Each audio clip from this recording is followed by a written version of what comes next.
আর সৌমেন্দু অধিকারীর সৌমেন্দু অধিকারীর যিনি শুভেন্দু অধিকারীর ভাই, তিনি কাঁথিতে এবার দাঁড়িয়েছেন, কাঁথিতে প্রতিদ্বন্দ্বিতা করছেন। কাঁথিতে দুজনের মিছিল, শুভেন্দু অধিকারী আর সৌমেন্দু অধিকারীর মিছিল আজকে করলেন সৌমেন্দু অধিকারীর সমর্থনে বিরোধী দলনেতা দাদা শুভেন্দু অধিকারী। কি বললেন সেখান থেকে দেখুন।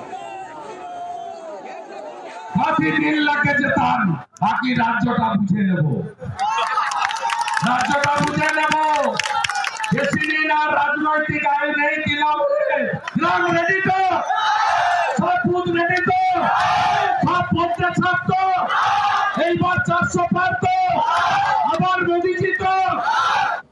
আর যার সঙ্গে সাপে নেউলে সম্পর্ক শুভেন্দু অধিকারীর, সেই কুণাল ঘোষ তীব্র আক্রমণ করলেন।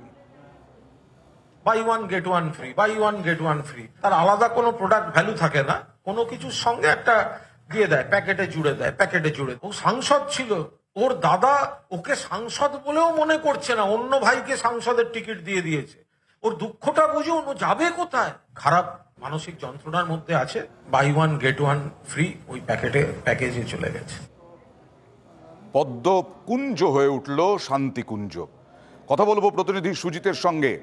আসলে পদ্মকুঞ্জ হয়ে বা তিনজন ভাই দাদা বিজেপির হয়ে লড়াইয়ে নামবেন, তাতে কি ওইখানে তমলুকে, কাঁথিতে, পূর্ব মেদিনীপুরে তৃণমূলের পক্ষে কিছুটা ধাক্কা হবে?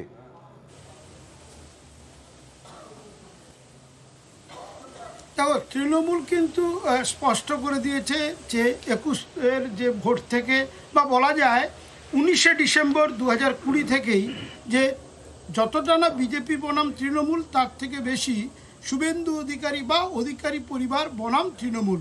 এবং সেখানেই কিনা এই লোকসভা ভোটের ঠিক আগে আগে দেখা যাচ্ছে কি একজন প্রার্থী হয়েছেন, তিনি পদ্ম প্রতীকে, তিনি সৌমেন্দু অধিকারী, যিনি 2021-এর 1 জানুয়ারি কাঁথিতে ডরমেটরির মাঠে আনুষ্ঠানিকভাবে বিজেপিতে যোগ দিয়েছিলেন।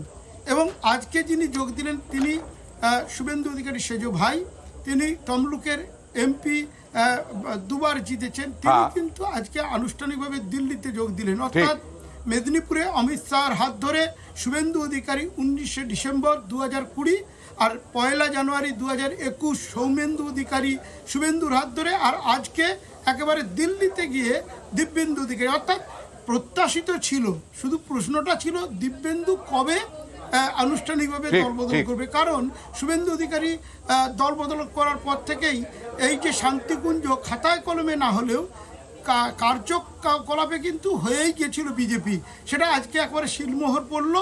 এবং আসন্ন ভোটে পুরো দমে দেখা যাক আসন্ন ভোটে পুরো দমে কিভাবে কতটা কি ফায়দা তুলতে পারে এই শান্তিকুঞ্জ যখন পদ্মকুঞ্জ হয়ে গেল সেখান থেকে।